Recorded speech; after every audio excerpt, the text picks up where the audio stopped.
you. Hello, mate. How are you? I'm all right. How are you? Yeah, I'm really, really good. I'm really fit. I'm really full of life. There's nothing wrong with me whatsoever. What about those shoes? We'll come to the shoes in a minute. I am wearing sandals. There's so many things wrong with me at the moment. It's a contextual thing today, though, yeah. I think. So, because today is a Dubai special. It is a Dubai special. And it's We're in the desert. Yeah, but it's not just Dubai. It's Paul Banham. It is Paul Banham. A bit of a legend, a great friend of mine and a great creative leader, spectacularly successful.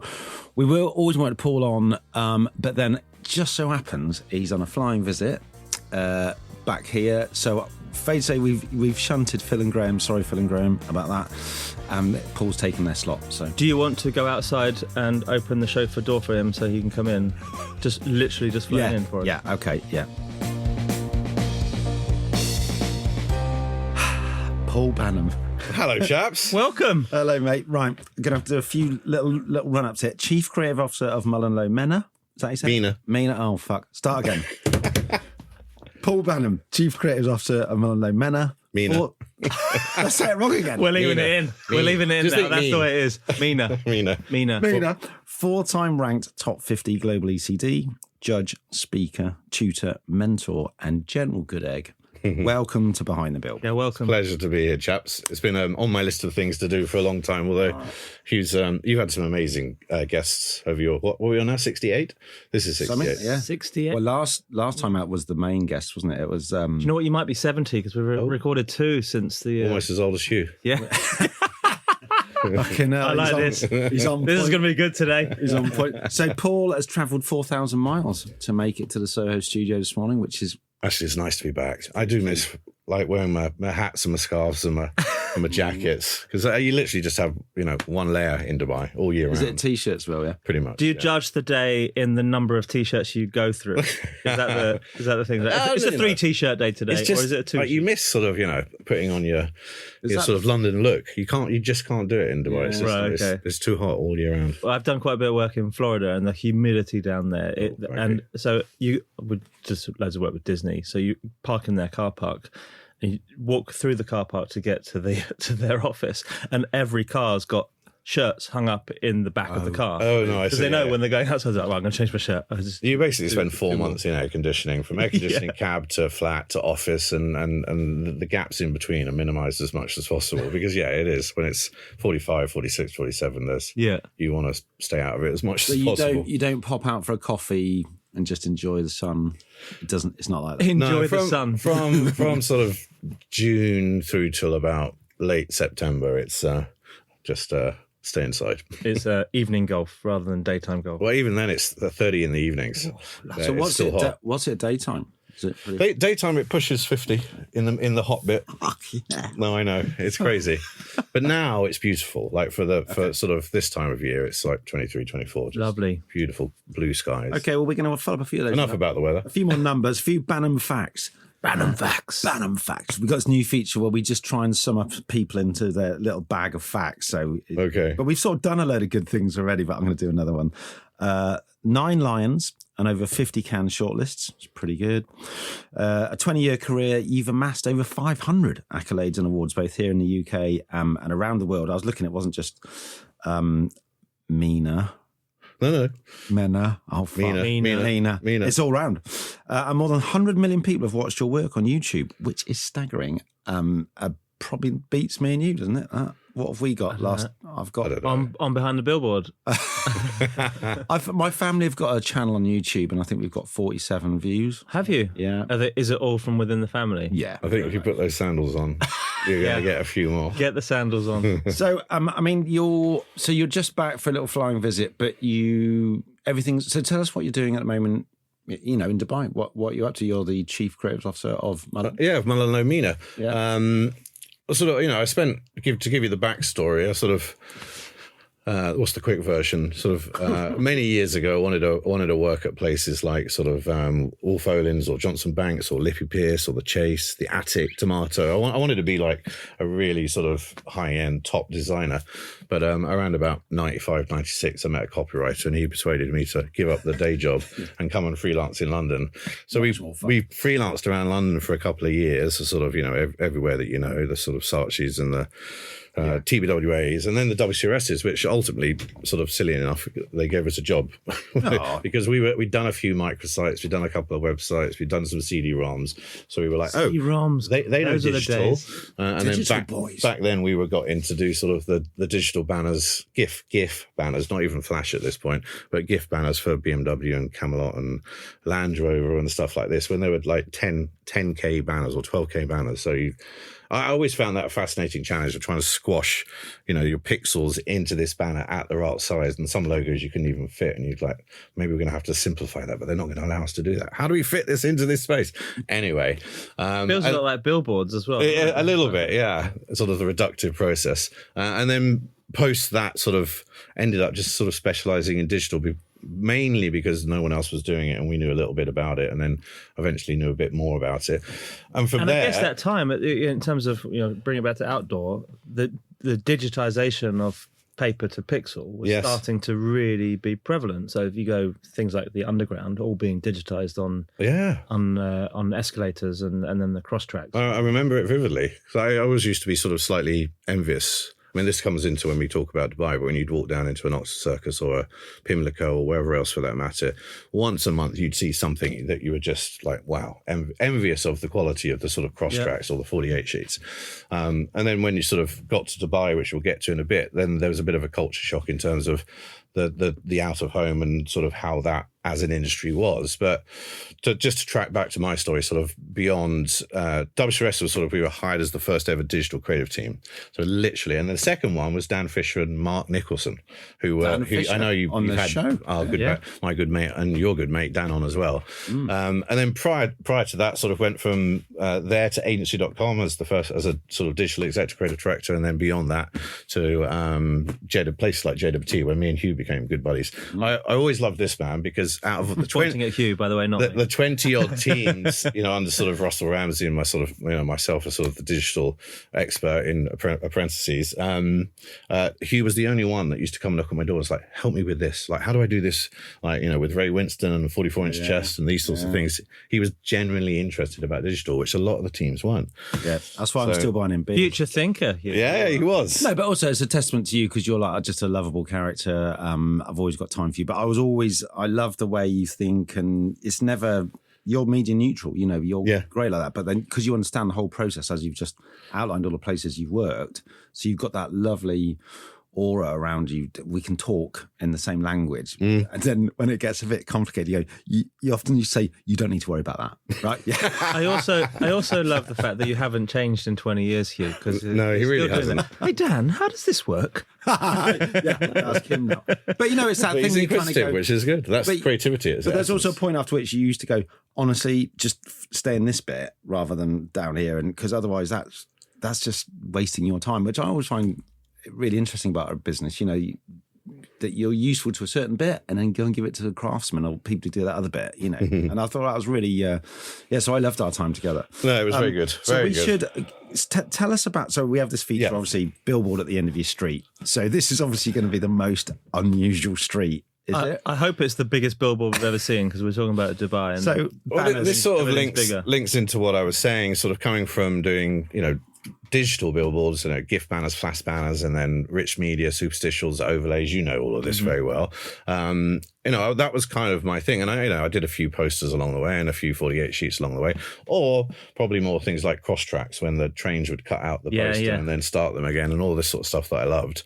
But to put that into context, when I went to Dubai after JWT London in 2012, there's just a shock in terms of the scale and the size of things, and I think if I had going from a very progressive digital environment, which was London, and it's sort of the hub of all the digital agencies, and places like Grand Visual, where you were, Dan, which is obviously a great company that was sort of pushing the boundaries and still is, then you go back to a very traditional sort of approach. And I think it took a while to work it out, but I think there's kind of two sides to it. One, there's the scale, because we're looking at it here and you can't quite see it, but it's a poster on the Sheikh Zayed Road. And the average, if our big ones are 96 sheets, this is probably about 1,000 sheets. It's difficult to say, but they are enormous. They are literally 4 or 5 buildings high. The only scale we've got there is a full-size car in the foreground. It looks tiny in comparison. Yeah, it does. It looks like a little model car. Because for me, this looks like say in Britain when they wrap a building. It is. It's almost building wrap size. But that's not a wrap. That's just no. That's just the posters, and there's like 10 of those along the road. Oh my god! So it's what 3 times 4? It's probably 5-story building height, and Yeah. it's I don't know So half a mile long. Tell us what's on here, because this. Well, that's the thing. So if you one side of it is the sheer cost of these. So you tend to get a lot of global brands, the Apples and the Samsungs, buying these, or just brands that have the sort of and they're glamour projects for them as well, right? Yeah. So it's sort of global adaptation work. So so you don't necessarily get the chance to sort of put work on these, very often. Then the other side of it, from, going back to walking onto the tube and sort of seeing stuff for The Economist that, you just fall in love with the cleverness of it, for example, or British Airways had, for that matter. Then you go to Dubai, you've got to take into context there's 3 million people. Within that, the expat population is probably 85-90% of it. And within that, there's probably 150, 160 nationalities. So when you present or you develop creative work, it has to talk to everyone. Quite a big audience. So the witticisms or the idioms or the cleverness and the sort of the smile in the mind that you sometimes would love to put in the work tends to get pulled out of it so that it talks to everyone. So it gets dumbed down a little bit. What we're looking at here is, so we have had some obviously absolute shockers on this show about what's the industry. Literally, I think Matt Levers was one of the funniest, was the adult panto. I kid you not. Whereas this is sort of opposite. It's just massive global brands. Galaxy, with just a picture of the phone. Samsung. So it's a Samsung Galaxy S5? 5G. This is just one I grabbed, but these are very typical of the ones that you'll find along the Shakeside Road. But they're enormous billboards. And are these digital or are they flat? No, flat. Flat, okay. Yeah. So they've been printed? Literally, on vinyl. panel by panel. Vinyls, I would imagine. And how long would they stay up for? I'm looking at both of you now, actually, Dan, because you about a month at a time. Yeah, normally. they're semi-perms generally. So the way that the agencies buy them is like, well, we're going to spend all that money on a massive billboard on it for a fixed period of time. Generally, here in the UK and across Europe, there's 2 weekend charges in out of home, right. And for stuff this size, it's 1 month minimum. Yeah. Some companies will take a residency. So Samsung may have bought that as a perm, and then they swap the content or the creative every month. I mean, to your point, so yeah, base camp, just whack the logo and the product up there. But do people ever use these? Do you ever see something and you go, oh fuck, that's good, or not really? Well, I think the fact that it has to talk to such a diverse group of nationalities and sort of languages, it's normally English Arabic. So it's dual language. That's a law, isn't it? No, not necessarily. Well, I don't think it's a law, but it's sort of it's just best practice. Right. Okay. I think so. One, you've got size. Two, you've got cost. It's like Wales, basically. and then 3, you've got sort of the nationality. So to make a point, the cleverness or the wit that you'd find in an individual cross track for an Economist or a British Airways or whatever for that matter, I was missing when I went there. I was like, where's that brilliant out of home stuff? Right. We joke a little bit that the creativity is you can use 5% above the billboard to add a bit on the top or something. And then in the last 5 years, you've started to see LED lights being put into them to illuminate the fronts of cars that are on the ads. But I think the creativity within Dubai sort of happens less on the sort of the poster or the billboard side of things. It happens more on sort of activations. Do you know stuff what? So like that was actually something I was going to have later on, because it feels, particularly from the work that we're going to talk about through what you've done, which is 5 absolute bangers, but it feels like there's more space for stunts and happenings than billboard. And clients are very open to that. Yeah, and so obviously we're looking at a static site here, but we use this segment to talk about the state of the industry and what's happening in market. So for you in Dubai, I kind of know the answer to this, but I probably don't. But what you've seen in Dubai over the last 5 years, obviously you've talked about this massive expat community, transient audience as well. So absolutely. Big tourism destination. The investment in the out-of-home space has come in digital, with the big media owners going in and investing in digital. Have you noticed much of a change then in terms of the work being seen on digital versus static? In terms of the media placements themselves, the digital, and I've been like, where is it? Because we were talking about Grand Visual, and technologies like open loop where you can sort of stream or sort of place copy in almost real time. Yeah. That just wasn't there. And for me, I always used to say that what I loved about technology is that it's a fourth brush. Yeah. You got words, you got pictures, you got sound. For me, technology was just this fourth brush creatively, which you could paint with. But it was just missing in Dubai. But over the last, I'd say 2 to 3 years, I mean, I did one before I came back like 3 or 4 weeks ago. It's this giant new digital out-of-home screen that's about, 20 meters high and 40 meters wide. So it's there, it's coming, and it never used to be. The airports are obviously high-tech, Yeah. There's digital screens everywhere. But I'd say 10 years ago when I went, it wasn't. But now that sort of the DOOH is there, and the infrastructure is in place. So maybe the creativity can. I'd say start that to sort of come. I think one of the trends that we've seen that's come out, we've got a Dubai office as part of our group, and one of the things that we've seen that's helped kickstart that is anamorphic content, so 3D content sitting on some of those corner billboards. Yeah. So we've done a couple in market, and they've gone down phenomenally well. And like you said, Hugh, I think it's right what you said about the more stunt stuff, because it works as a piece on its own, but when it's filmed and it's socialized to a wider audience in the region, it does phenomenally I know well. that. I think I know the one you're talking about. So Oppo we did. Is that a City Walk? At City Walk, yeah. So Yeah. you've got 2 corner screens facing each Yeah, I know other, the and one. we've done anamorphic thing that works between. I noticed from what you're talking about, and sort of actually how Dan and I got together once, was you have all this gear, but you have got to have your idea, and there's always some bloke with all the fucking kit but is shit at doing it, and it's like, I love the new technology, but it's only once someone does a brilliant idea on it, you go, oh, that's how you do it. So I remember Dan came to me once and said, in Euston, we've got these screens and we can I remember talk this. to them. We talked about this. Yeah. I remember. I was like, oh my fucking God, rather than going, just hold your phone here and we'll send you some information. Didn't you do a domestic abuse one? Yeah, or it's something? domestic abuse. Yeah. So, so those things you kind of go, right, we just need to utilize that in a really good, and once you're the first one in, fucking hell, then that's it, isn't it? You're like, you've just. Yeah, I always had a rule that was like, never use technology for technology's sake. It always has to be idea driven. Hold on. That isn't Dan's line. Technology for creative's sake. Yeah, there you go.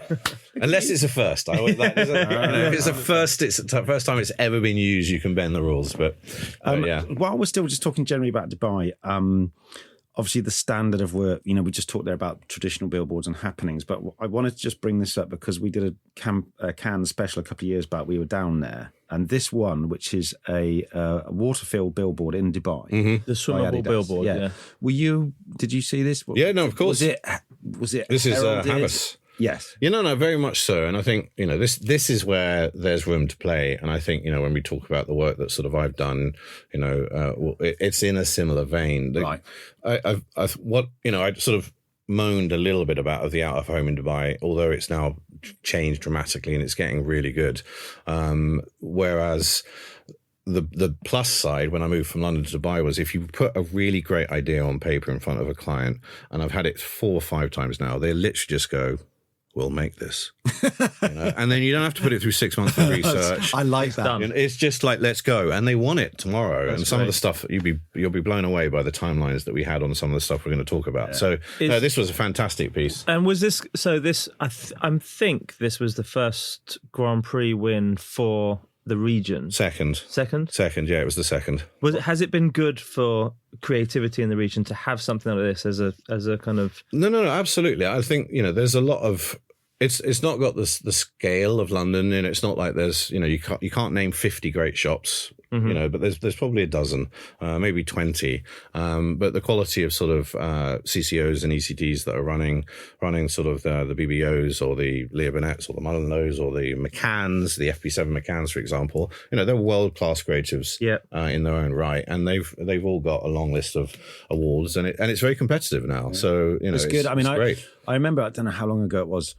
I think it was Harvey Nichols' Dubai or something, and had a campaign about people who bought this, but it was done really right at the beginning of that sort of thing. Yes. And I remember sitting there going, where's this from? And everyone's going, Dubai. And going, what? And you couldn't quite get it. It's a fucking one-off, whatever. And then actually it hasn't. It's just grown and grown.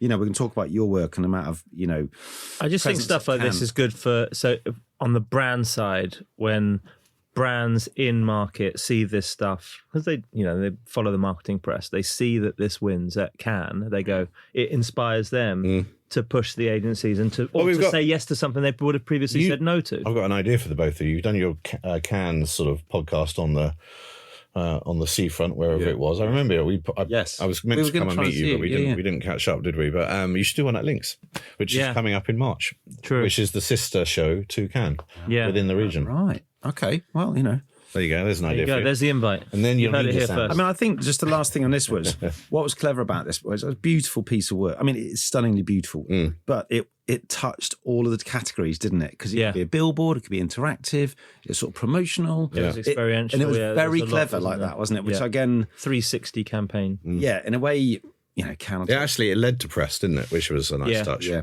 But I think, it's just something I wanted to bring up. So... Banners, we're going to bring you all the way back from Dubai, and we're going to talk about your first billboard. Can you remember it? Well, this is my best guess, and this has got to be circa 96. Hey. And I can't even remember the agency, but back then I was sort of freelance. I was a full-time designer, but sort of progressing to become an art director. Is that a Teesside?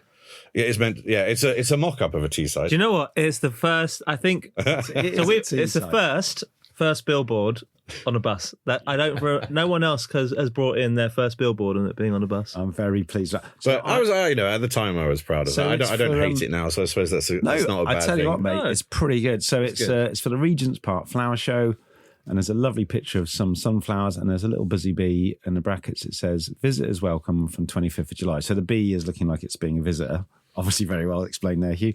But I'm telling you, it's pretty good. I mean, some people come on and just about stands the test of time. Yeah. The thing is, we've got no proof that the ones that we've seen before are people's first billboards. Well, look, I'm guessing that's somewhere in the early days. But anyway, let's. I can see the next one coming up, which is something I'm still very fond of. My headphones just gone funny. I've now got only one ear working, which is quite reflective. Maybe it's not. Maybe it's your ear. Oh, I'm back on. Oh, no. Hold on. Yeah. Come on, Grandad. Okay, so we are going to go back to Dubai. Thanks for that little... I mean, where was that first billboard you did? Can you remember where you were? I'm trying to think. No, I mean, it could have been at any number of agencies when we were still trying to get a full-time job. Can you see where that headphone thing is plugged in? Can you turn it and unturn... Oh, yeah. Hello? Thank you. There we go. Hugh's back with us. Yeah. Phew. Just tap the hearing aid and it worked fine. Whole show would go down without me.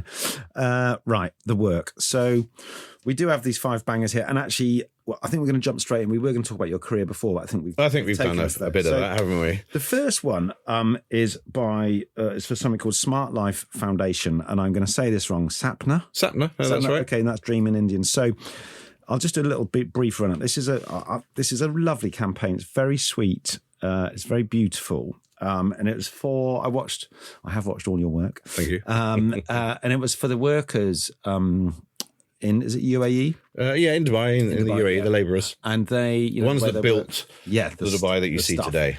And they often have dreams of, getting a better future for their kids. So you created this crowdsourced pop-up billboard with thousands of nails, which create this lovely picture of a child having a...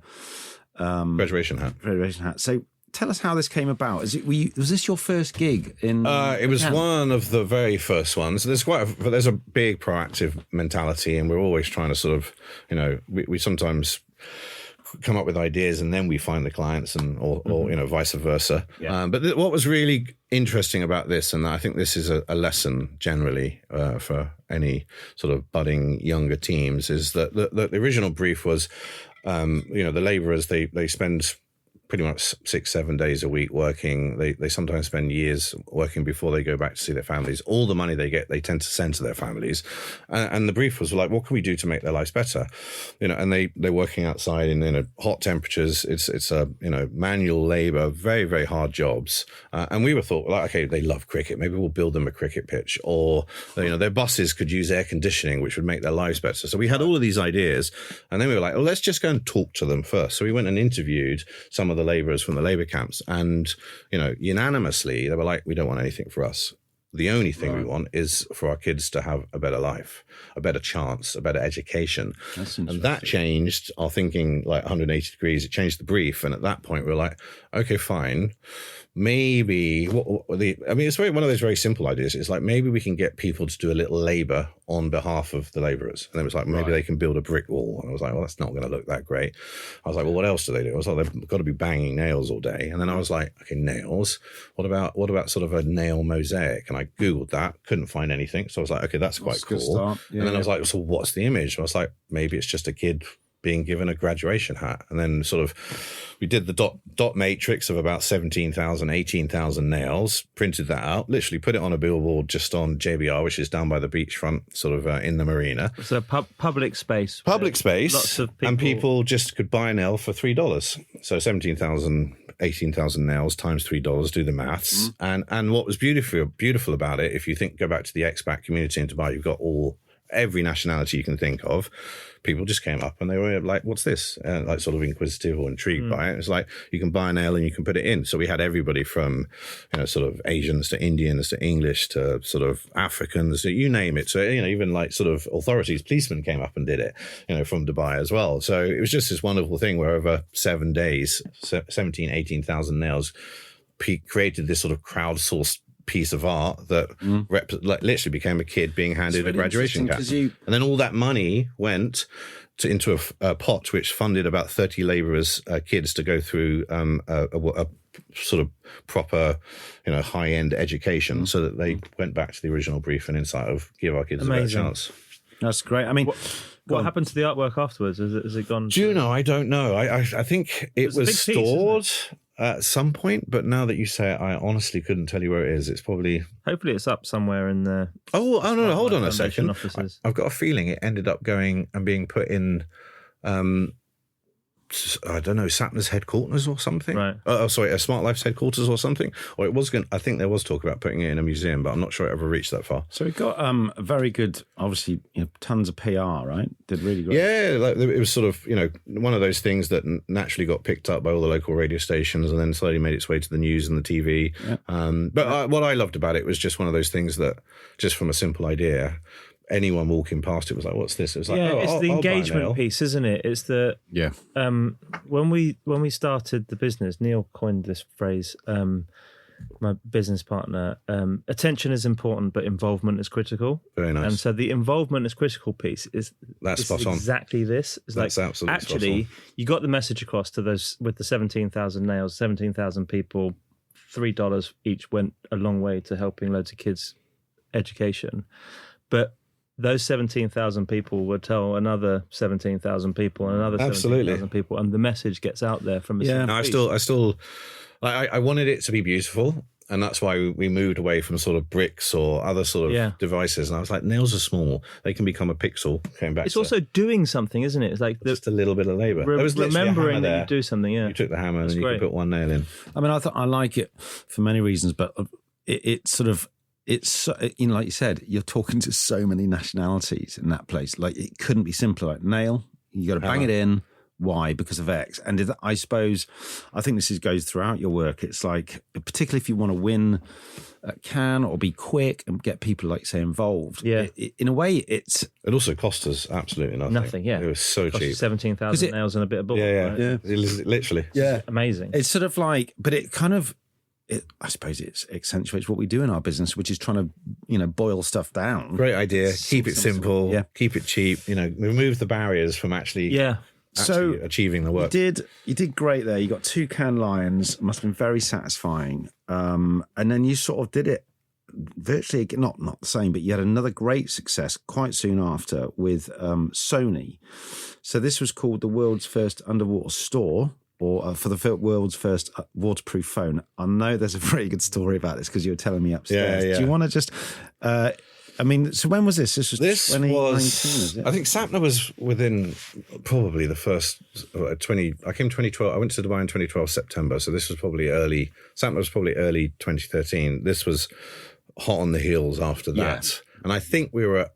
the funny story about this was, and it's just sometimes this is the way ideas just come to you. Sometimes you sweat and it takes evenings, morning after tests and, a million redos. And then occasionally you get one that just comes like that. And I was in Cannes, sort of probably we were sitting in a restaurant with my old managing director, Sasan Saidi, who's just a wonderful chap now, the CEO of Wannerman Thompson New York. And he was like, so when are we going to win some more Lions? And I was like, easy. It's like 9:30 in the I'm We're just having some scrambled eggs.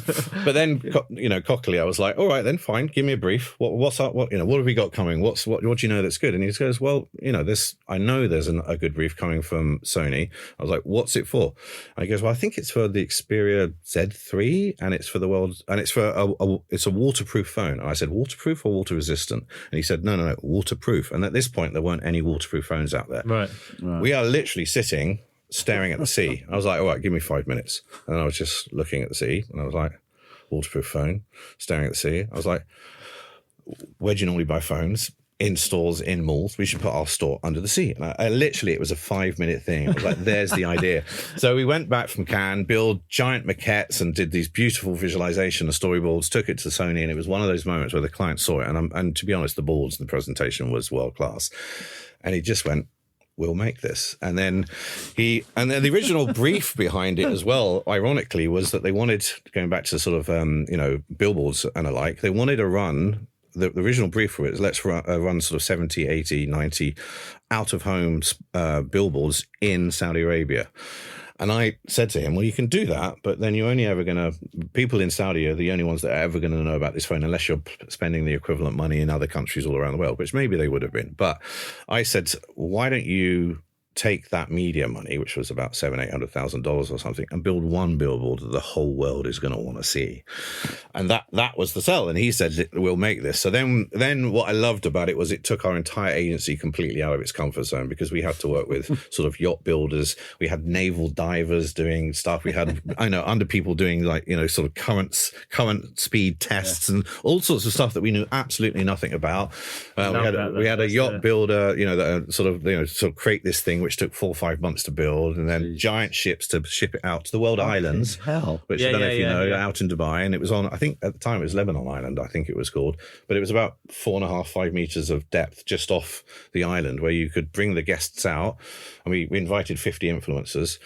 We brought the guests out. They could do a little bit of dive training, but you only needed a snorkel, and then you could dive down into the air bubble underneath sort of the jellyfish inspired sort of shot store design, and we had 3D rendered corals sort of as phone holders and all of this. You could literally just dive. It was even had Wi-Fi connected, so you could tweet live from there, and then you could dive down and experience it. So we had 50 people come, and it was publicized in over 110 or 20 countries. Amazing. Like loads of PR coverage about it, and even the CEO of Sony Japan flew over and I wanted to have a visit and stuff like that. So fucking amazing. Just one of those, like, do some outdoor in Saudi. But actually, the ambition to do something amazing was behind the brief, and the inspiration came from you said, the return on investment on 90 billboards in Saudi for the audience. There's another billboard for another waterproof or another phone. Oh, look, it's waterproof. But then you do this, and it goes global. Yeah, because you could have seen a thing at Scenario go, do something with the billboard, put a bit of water on a billboard. Actually, funny enough, that's where it started. Yeah, but then it went beyond that.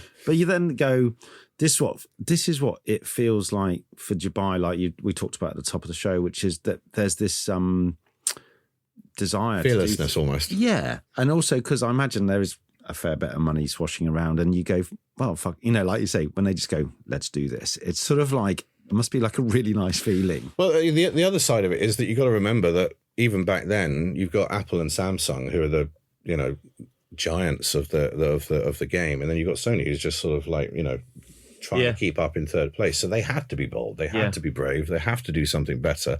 And that, again, was all part of the sell. But I vividly remember the day before with all these ships and boats and people like sort of trying to organize the island. And we put a store front entrance on the beach. Yeah. It was absolute chaos. And then I sort of went home panicking and came back the next day, and it was just pure serenity. It was like you were walking into a 5-star resort and just, you had a little Sony sort of gift bag. But were you, there's always some... That's production for you, though. Yeah. That's what happens in production. It'll all be all right It's on like, the night. It's like when you're on set for a shoot and you go, there's no way we're going to be ready to roll camera. Not Actually, well, in all and truth, all of a sudden it's like, we had to call the weather day. We were one day. Did delayed. you? Yeah. It just wasn't. We couldn't get say. the blimming thing. We had 20-ton weights to hold this thing Right, okay. down because you got the air pressure inside the store Yeah. Right. wanting to go up. yeah. So it wasn't. It was a bit of a It reminds me of mechanical miracle. in a sort of completely opposite way that the McDonald's sundial, where they had NASA scientists involved, for stuff above the ground. But And yeah, you've you got have people- nautical scientists with the current to make sure this thing's not going to float away. exactly. But you're in a good place when I remember when I worked with John Steele actually at JWT. We worked on a Vodafone pitch or presentation, and it didn't really go anywhere. But we came up with a couple of nice lines, and one of which was sort of very redolent of Honda, which is difficult is worth doing. Very nice. I think actually that's what's Honda's line. But you go. Particularly for us more mature men of the creative world, we've seen a lot, I suppose. And then when you get this, you go, "Ooh, that sounds difficult." I remember doing the army, the live ads from Helmand Province when Jonathan Nita came in to me and Adam, and I was like, "Fucking hell, how'd you do that?" But really excited, not like, "Oh, I don't want to do it." Yeah, let's do this. And I think that feels like I'm sure. I forget the chap's name, but someone had a great quote around it, like, if you're not quite sure what you're doing, then you're onto something good. Yeah. It's that sort of thing, which is very much true of that. What's that economist? I think there's an economist in about your comfort zone. One of the most dangerous places. I love all these things. Yeah. Right. Anyway, we will move on. What's next? We're going to come back onto dry land. Banners. It's Omo. Purcell, as people may know it. So you're still at McCann's at this point. Yep. And you. So this is what, a couple more years hence?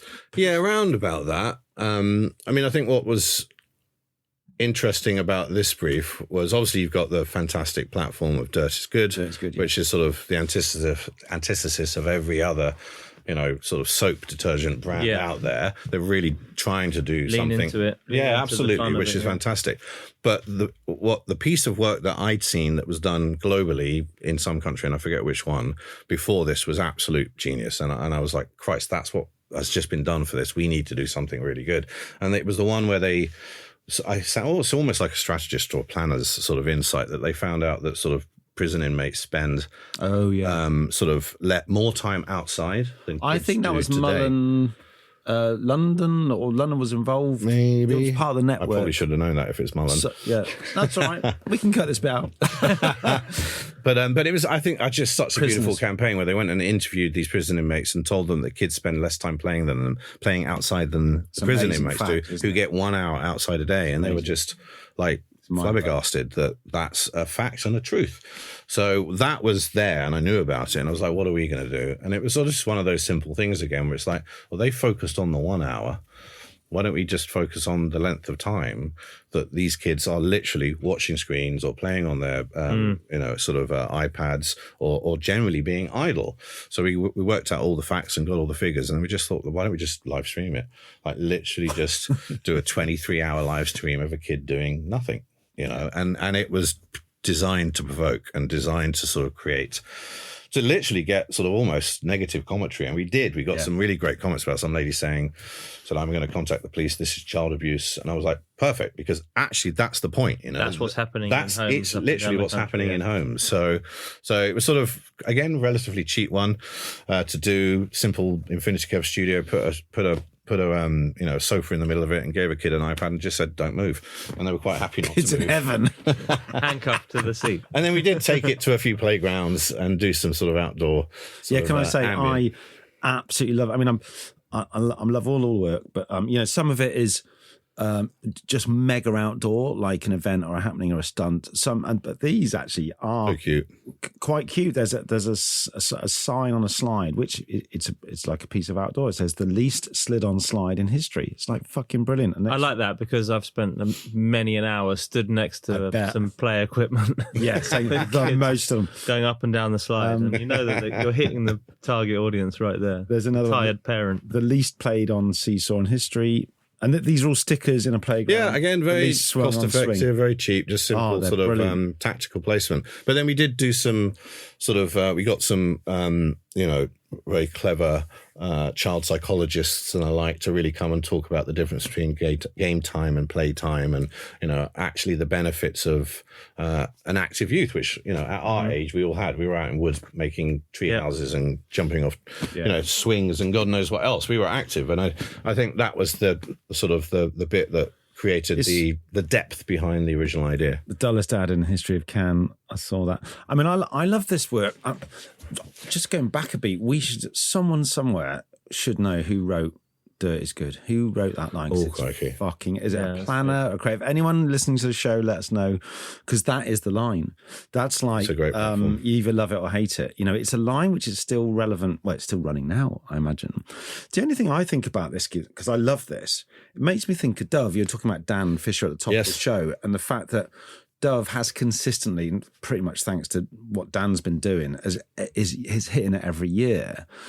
But Omo Purcell don't. Dirt is Good should be like a Dove, shouldn't it? Should win every year. I spend a lot of time talking to clients about, you can talk about platforms, you can talk about impacts first or platform first or purpose first and all these sort of stuff. But I've always been sort of a big believer in sort of consistency, and it takes time to build a brand. It takes time. We live in a bubble where we think about it all the time, but outside of that consumer, for the most part, I always sort of say that, advertising is the least important thing in their day. They've got school runs, they've got kids, they've got bills to pay, they've got jobs to do, and we're just an interruption at worst, but we can entertain, or we can sort of, go beyond that and actually sort of really connect and get a message across. So platforms, I think, help that, because that, like, for example, sort of Real Beauty, it's built over time, and it gives the sort of public consciousness time to just to it beds live in, with it a little bit, right? They'll give them, whereas in Dubai, the transient nature of the clients, and this is sort of one of the battles that I have,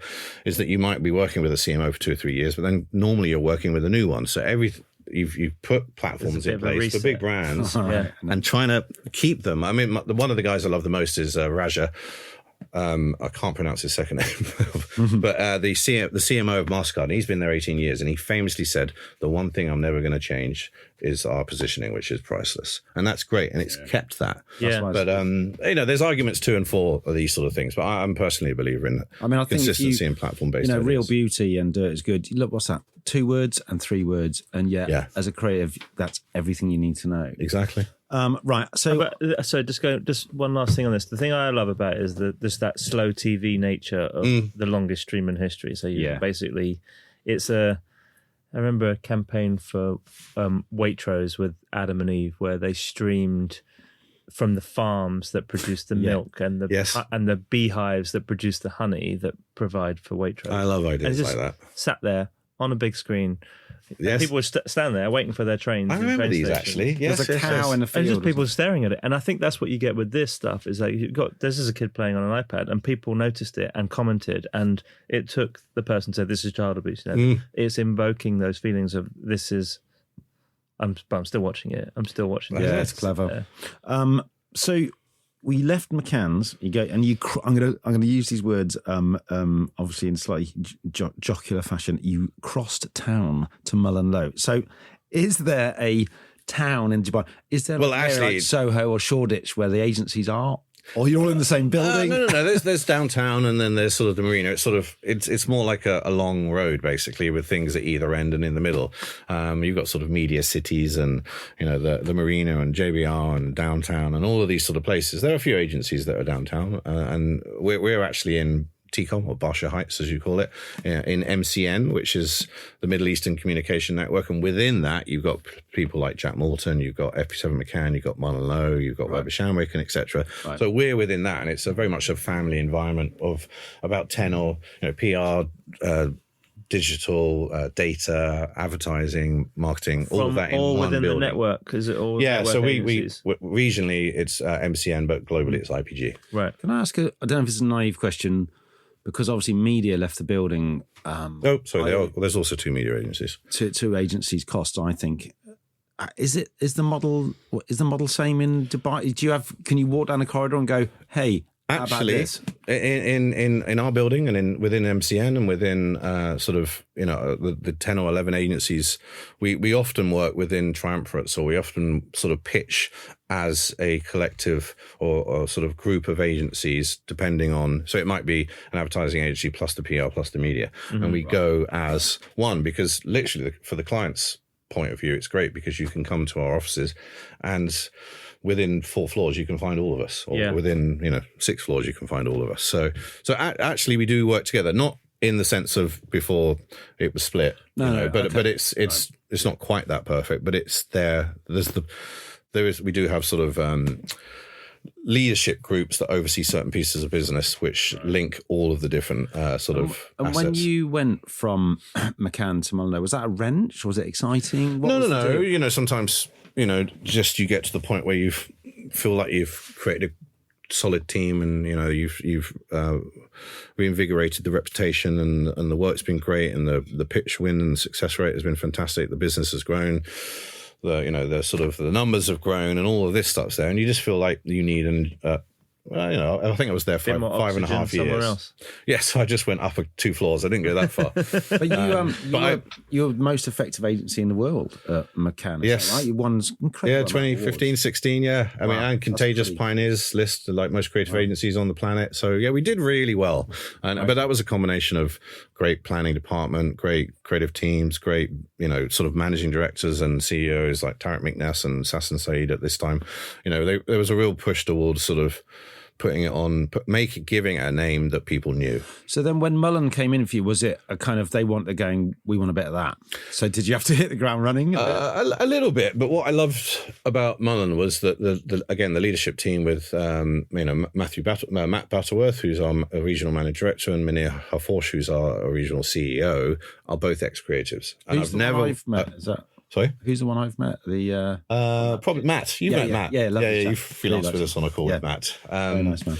But Matt sort of design and sort of strategy and websites and all that sort of stuff. Munir was sort of a more sort of creative in my mold in terms of running a creative department at one point. So if the 3 people at the top believe in the transformation of power of creativity and ideas to really transform clients' businesses, it's a lot easier to get where you need to get going, to get to where you want to be. So getting good work away is easier. It's easier because everyone's excited about ideas. Work to clients, all of that.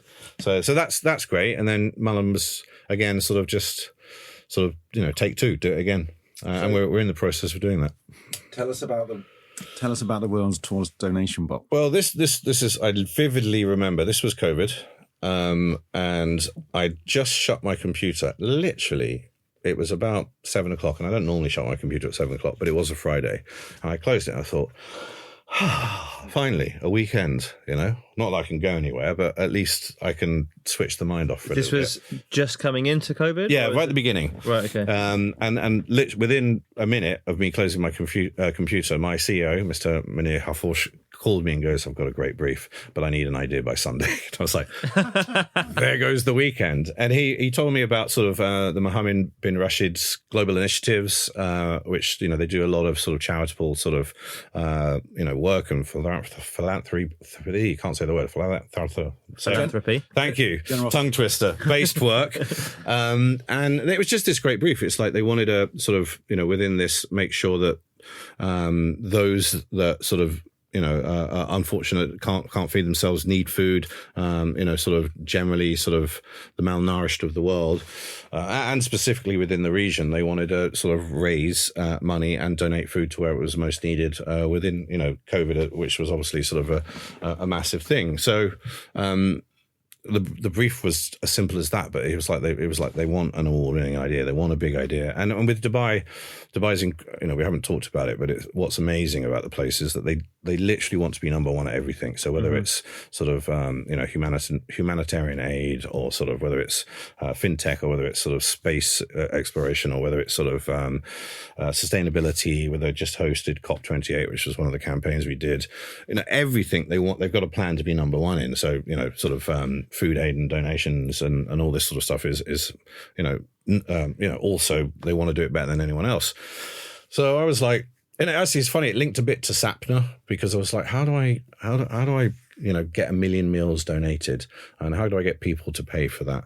And I was like, well, I don't know. It was just one of those things. And I was like, well, Sapna sort of got a lot of people involved because all the nails and people came and did a bit.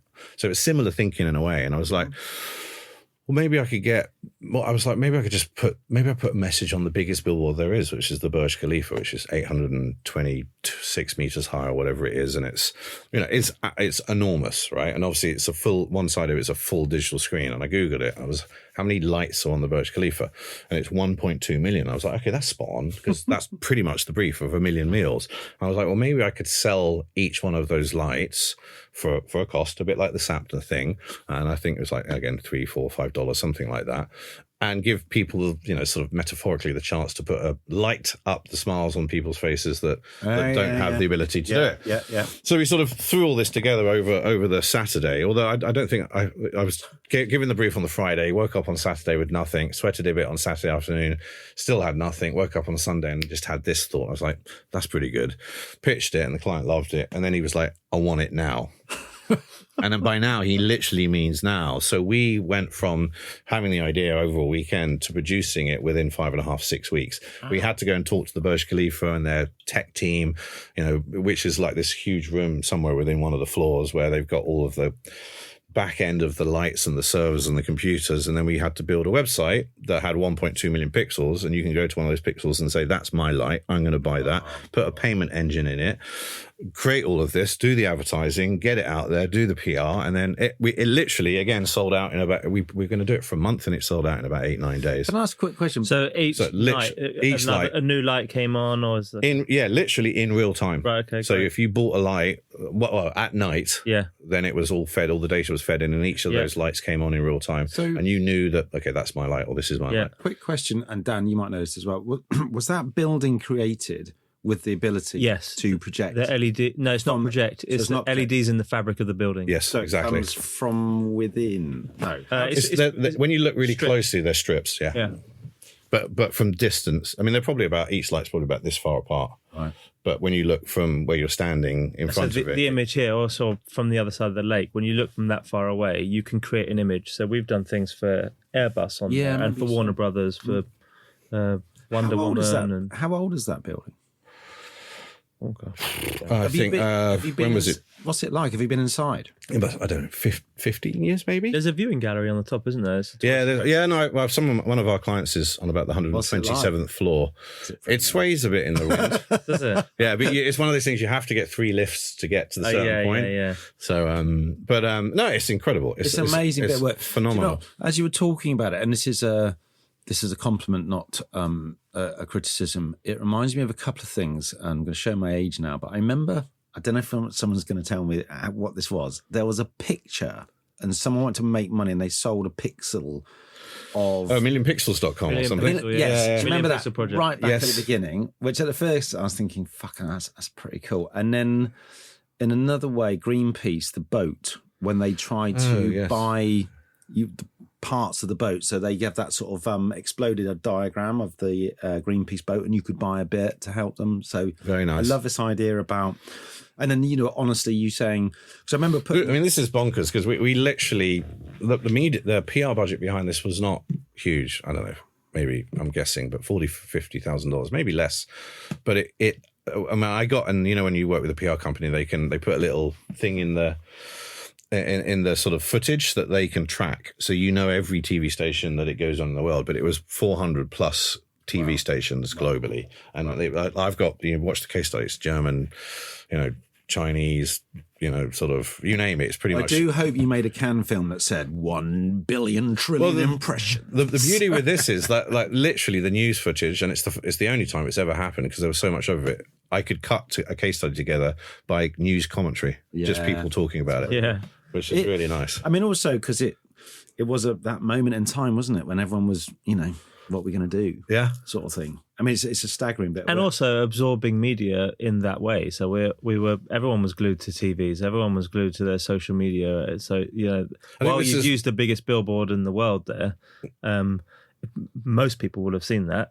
across their news feeds. And absolutely, and again, that was sort of positive affirmation for the UAE, its culture, its sort of purpose, its drive, its helpfulness, its generosity of sort of as a country. But what I loved again about this was I think it's one of the first really creative uses of the screen, whereas a lot of time it's used as a screen or as an animation. Yeah. But there was a bigger, more interesting idea. But that's that thing I was saying it. earlier about all the gear, no idea, and this really made it really resonated with me, just because you're going, it's a great use of it. But you could put any message on there, but it's relevant because it's intrinsically linked to the building. Isn't it? It's lovely. Right, we're going to move on, and your last but not least. How many have we done? I forget now. We've done 4. We're on Sapna, to 5 Omo, now. Burge. So we're on to Double Moon. This is incredible because it hit my news feed as well. This is Oh, very good. A projection of 2 moons duped the whole world and drew all eyes to the UAE's arrival on Mars. So again, take it away. This is actually the same client. Is it? Although different sort of entities within the government. So this is for the Emirates itself. And again, it's sort of speed. For the Emirates as a nation. Yes. Yeah, right. So, but they have the BRSC, the Mohammed bin Rashid Space Center. So that's another part of it. But again, as I said, they want to be number one at everything, and they've got a plan to get there. So when you've got to put it into context, they're 51 years old. 50, I forget exactly, but it was only recently they sort of turned 50 as a nation, and look at how far they've come in those 50 years. So we got a brief to say that they've got a probe that they're sending to Mars, and it was only the 5th nation ever to have achieved this, and it was called Hope Probe. Yeah. And I take no credit for this idea. This is some of my wonderful creative teams at the time came up with sort of a bunch of ideas, and this was by far sort of the one on paper. You go, that's it, that's the one, that's great.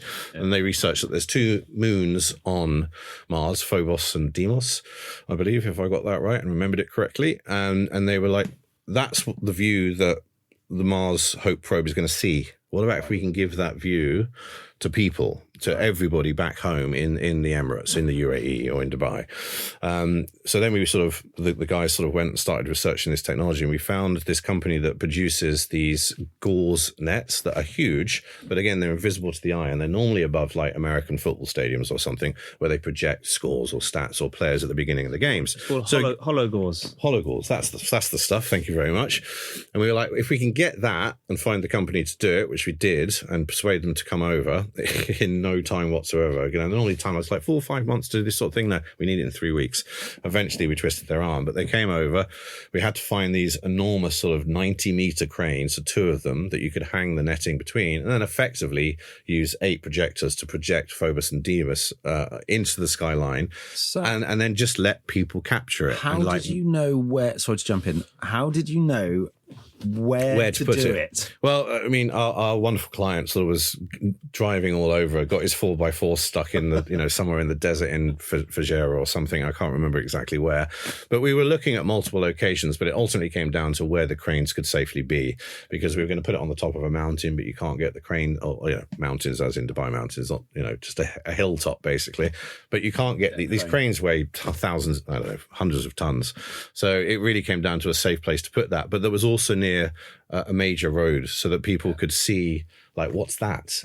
And the beauty of this is that, like, sort of American space, Area 51 nerds really picked this up, and they were talking about it generally, believing that it was a real double moon sighting, which was fantastic, and that just aided the virality of it. So it was we seeded it, we did a couple of videos with influencers and stuff like that, pushed it out, and then it picked up. Did you?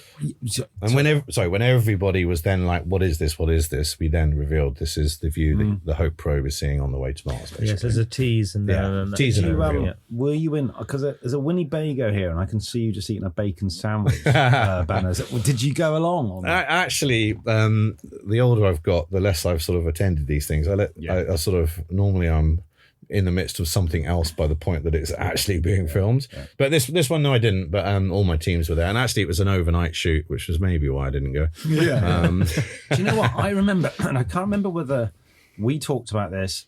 I saw this and used as inspiration, or it was a total coincidence. When I was at the Beeb, there's a Doctor Who relaunch. I think Remember this? yes, And it was vaguely. in Liverpool, and the thing. Dan's waving at me. It was with us, with Grand Visual. Oh, fucking yes. Get up. We're the screen guys. See, I don't even It's know. all with them. And I remember we tried to do this thing, and it was exactly the same It thing. was You with have the to- spaceship. Yeah, the spaceship, and you have spinning to- spaceship. Well, that's right. You The have to- Doctor Who nerds are going to kill Doctor us Who for nerds not kill remembering us. what it's called. Yeah, because they there's a will. specific Sorry, name. nerds. But it was the same thing. And when I saw it, I was like, fucking hell, that's brilliant. That's so exciting. Because when I remember thinking, when you see it, you go, wow. So it was turning this thing. And it was the I'm going to say the baddies spaceship. That's It's so digging shit. a bigger hole. Yeah. Bigger hole. But it was the key is obviously keeping the fucking frames out of sight, isn't it? And then getting your footage at night. So There's been another incredible one recently with for a game launch where it looked like a kind of a portal would open to an alien world, and Oh, nice. it was really. Well, they used smoke as well to distort where the cranes were. We actually used a similar technique for Pepsi about 6 years ago in a foot tunnel in London, and put hologaurs over the end of it, and made it look like it was a time tunnel. So people walked to go through the foot tunnel, and we triggered the lights to turn off in the tunnel, projections turned on, and a portal open to a dinosaur Brilliant. or a floating car or something. Very But it's good. such a great. It's a theatre technique of projection. Right. Yeah. They use it in theatre all the time, because you end up with a double image. But when you're shooting into the sky like this, you don't see that double image because the light goes on for infinity and dies. If you do it in a theatre, it's about where they project from. So the double image goes up into the sky. And Yeah, I mean, I didn't know about this gauze sort of netting, but it's huge. really I mean, it was impressive, about isn't it? 40, 50 meters across between the cranes, so you get enough room, and then eight high-end projectors to project the moons. Yeah. But it was bonkers, literally bonkers. But I love stuff like that. And that did well again at Cannes. Yeah, that was Silvers at Cannes, I think. Brilliant. But yeah, sort of just for me, it's a very. We've been through a few pieces that are quite UAE style, Dubai style work with the underwater stores or the setting the lights on the Burj Khalifa or the projecting of the double moons into the sky. I don't know. I kind of Can't we just have like a simple poster, an yeah. eggshell banners?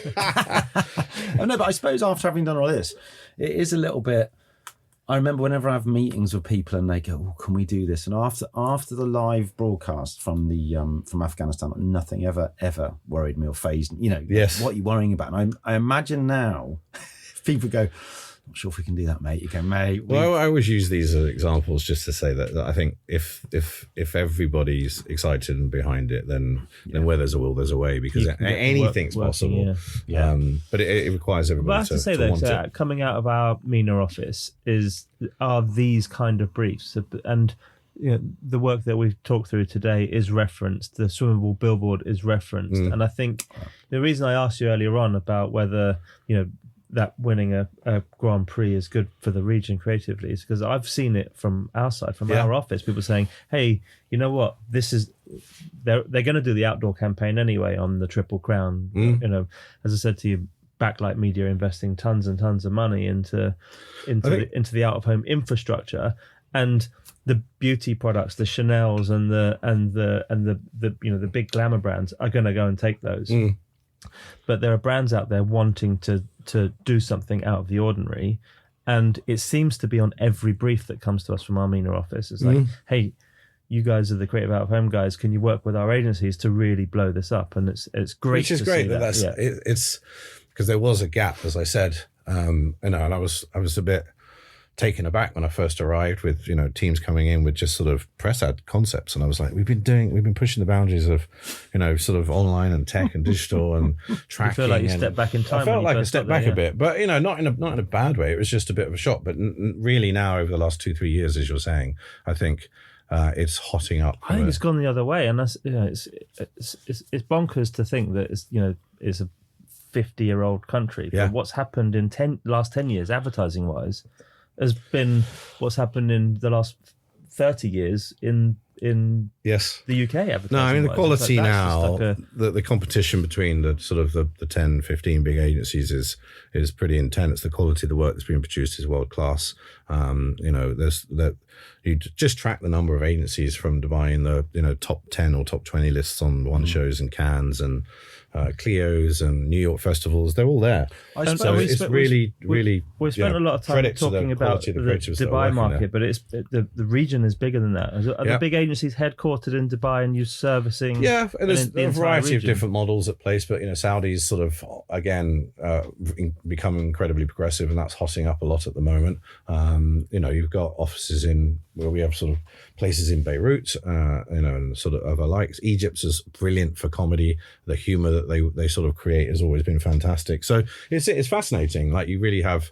I mean, my creative department's got 17, 18 different nationalities within it. I was just going to ask what's there's a real mix. It's from everywhere. I've got pretty much every nationality you could think of at one point or another I've had working within the creative department. I remember in London, I think very diverse. London's very cosmopolitan now, but I remember there was a point where it was basically British people, and then someone got a Brazilian team. It's like, and they were like, everyone needs a Brazilian. And it was like directing. Suddenly art directors were out of a job. Yeah, exactly. And it's like when you used to get directors, and then Tractor came along and they were the Swedish guys, and go, right, got to have a fucking Swedish. And it was like, I mean, now obviously it's brilliant. Everyone seems to be in London now, but it was a time, wasn't there, where it was just new. But I suppose Dubai now is, because it's so new, you'll naturally have that massive But that's mix. a great sounding board for all the creative teams as well, right? I imagine across the peer groups, they're saying, does this translate? Because you've got such a broad spectrum of nationalities in the 3 million people. Yeah, I mean, we've got like Indian, Pakistan, sort of. I mean, there's even a couple of Russians, South Africans, Brazilians, English. What else have we got? Probably had a German at one point. I don't know. It's a real mixture. But I think it's great because you learn a different cultural perspective. You learn about sort of it gets you outside of your London bubble. And it took me 3, 4, 5 months to learn about Ramadan and Iftar and Eid and sort of how different cultures approach different things. So it sort of opens your mind, broadens your mind a little bit, which is fantastic. But I still, and I actually work with some colleges in Dubai and sort of, just to sort of work with their students. And I've been invited to sort of come and talk and do a few bits, which I love doing. But I do feel like there isn't the depth yet, and I'm sure it will catch up from like a UK perspective, where you got the Watford, sort of advertising college, or the Ravensbourne, which was the typography sort of specialist, or St Martin's, where all the people that were better than us went. So you have all of those, but that's not quite there yet in Dubai. But it will come. I did some work with American University Dubai. There's a great head tutor of the advertising course there. Students are fantastic. I've just hired a young Emirati female team that are absolutely brilliant and full of ideas. So it's I still thoroughly enjoy it ultimately. And the government investing in the creative arts very as much as you said they want to be the best at everything. Yeah, literally very much. And Saudi's, like, if you follow that's literally exploded at the moment. They're doing incredible amounts and just started to sort of. I was invited a couple of times, but I couldn't go. But they're doing conferences and Saudi Creative Year and all this sort of stuff. It's brilliant. We're talking about amazing work. Well, projections. There's a nice segue from Double Moon to this one. To a moon. And can I just, caveat here, Banners has not been hoodwinked by me. Yeah, what he brought in some flapjacks and you've chosen one of his. Banners, this is. Well, I mentioned two, right? I did mention two. But he chose this one. Of course. No, they're both here. They're both here. But yeah, what's this? This segment is sort of what's my favourite sort of billboard poster out of home. But when I saw this, in credit to Hugh, it opened my mind in terms of, and I would have killed that in my head thinking it's not possible. But to project onto Gail Porter onto the House of Commons, sort of for the FHM Top 100, right? Yeah, and saying vote Gail onto the sort of sides of the House of Commons and Big Ben from across the water was just nuts in my head at the time when I first saw it, and that's why I still love it today. And I just think it's I remember the story, and obviously Hugh's told me about this before, about setting up the projector and then having to unset up the projector and run away from the police and then reset it up again. And then we couldn't put the words vote Gail. So was this yellow pencil? No, this was the days when things like this were just sort of seen as No, really? I was convinced this was all about getting some press. It was great, wasn't it? Press. And my father-in-law called it. This is when I was just started dating Rach, and I'd met him the next day. I hadn't really had an official sort of meeting with him, and it was in the papers, and he said, "Have you seen this muck? This is disgusting." I was sitting there going, "This is a career highlight for me." And I went, "Yeah." And then I think, like you said, over time it's become more and more famous. But it did at the time. It was a kind of me and Adam had. I think we'd met Dom Jolly, who was doing Channel 4, hello, can you hear me? And he was pulling off all these stunts. And we said, so it seeded it into your brain. Yeah, and we said, how did we pull it off? And he said, you have to write 10. You have to write a projection and we had all these other ideas. And he said, one of them might stick and you might get half a page in the paper. And this was the one, and it was fucking amazing. More than half a page, wasn't it? It was great. Yeah, I think. How long was it up? 10 minutes? 10 minutes. Well, intermittently, as the police kept coming over trying to arrest us, and the fucking projector breaking, which was actually the making of it, because it. But I think the high point was when the Daily Mirror did, do a cartoon of the day. Oh, really? And the next day they showed the Queen projecting herself onto the House of Commons, and I can't remember it, but he's like, wow, people are doing that. So, I mean, the trouble was then every year after that they'd say, "Oh, what's your projection idea?" And going, that was just 1 year. We don't do it every year, and it's like, oh god, it just took all the fun out of it. No, anyway, look, I always love that. That's Never very kind of you, Paul. And then your second, yeah, I mean, it's so hard to pick. Like one, but I think I liked this just because of the simplicity and the cleverness. But the love has no labels, sort of billboard that was done where the people stood behind it and turned into skeletons, and when they came out you saw sort of this wonderful diversity of individuals that you never expected to be, whether that's sort of bi, gay, trans, disabled, or sort of people of determination, as we call them.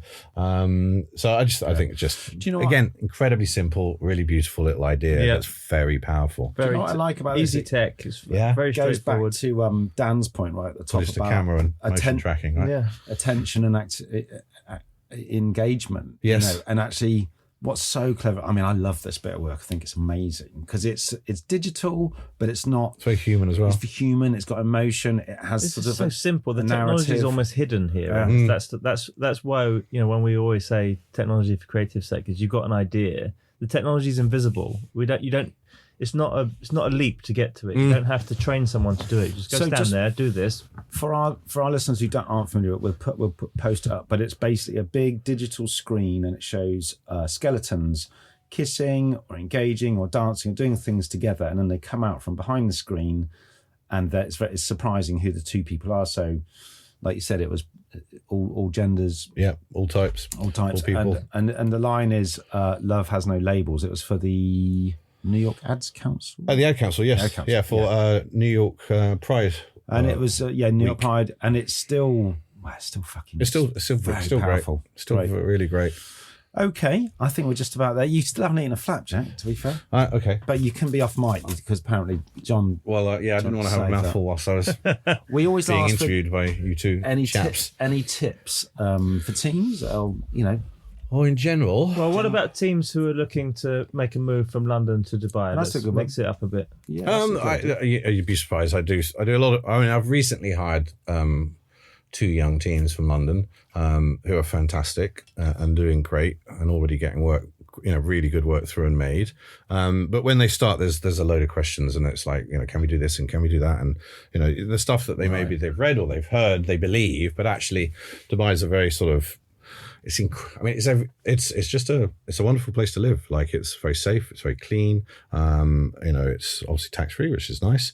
There's a lot of great creative agencies. The clients are very progressive, as we've talked, and they're very open minded to doing sort of something different, which I struggle. I feel like I've made better work in Dubai than I did in London. I made some really good work in London. So the fact that I've done better work out there is a testament to Dubai and its ambitions. But I think there's a lot of teams from a lot of countries that come through Dubai. Some stay for a long time, some don't. But I generally think it's good to get outside of a one country creative mentality, just to broaden your horizons a little bit.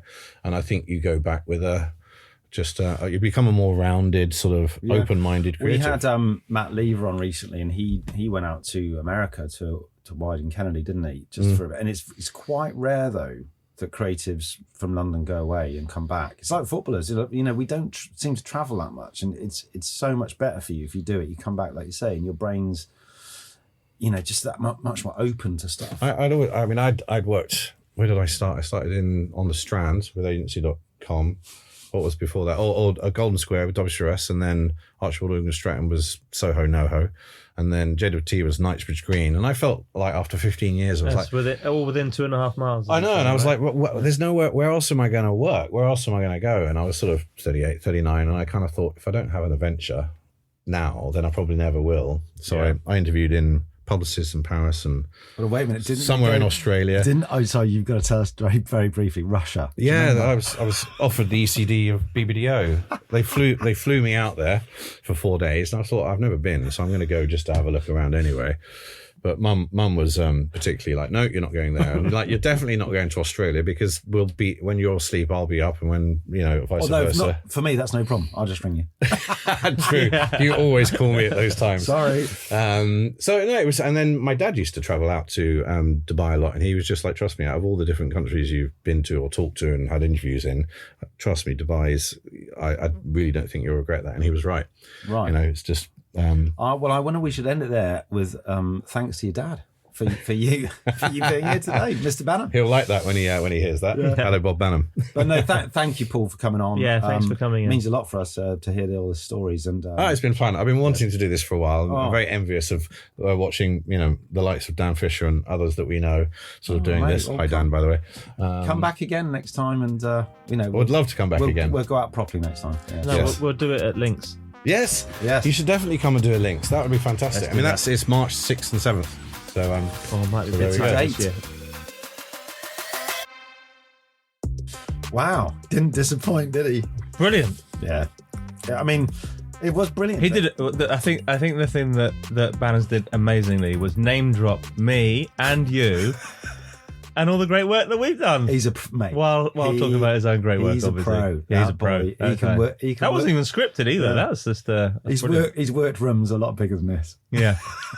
But no, I mean I know it was a fleeting visit, and we could have sort of done it some other time, but actually just sitting here chatting about Dubai, just it's so interesting. Especially when it's fucking cold outside. Yeah, and I've got my here with my jacket. I'm going, quite fancy 30 degrees and sunshine, and do some creative work in Dubai. But the thing is fascinating is, the penny dropped for me about 2 minutes in was like, billboards are not billboards over there. You want to get famous, you do a fucking happening. And if the client goes, yeah, you're in, and they got the budget. And I suppose you just kind of got to give up that battle slightly. I think it's testament to the relationships that the agencies have with the clients as well. And I think we've pitched on a number of things through our MENA office. Did you say MENA or MENA? MENA. Sorry. I think it's with the creative agencies and the belief that they get from clients, it's much easier to get that work away.